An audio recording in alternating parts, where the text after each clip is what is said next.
On the 26th day of July, the truth I'll tell to you. The Irish volunteers all swore their enemies to subdue.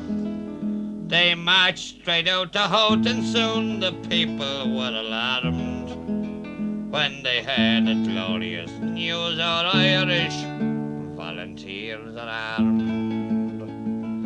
Oh, the crowds they all kept cheering on as our brave defenders passed. But the cheers were stopped by an outrage which for some time did last. Our gallant men, the volunteers, were met in front and rear by the King's own Scottish cowards who are doomed for everywhere.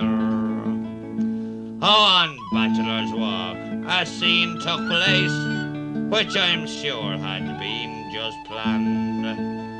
For the cowardly Scottish borderers turned and fired without command. With bayonets fixed they charged the crowd and left them in their gore.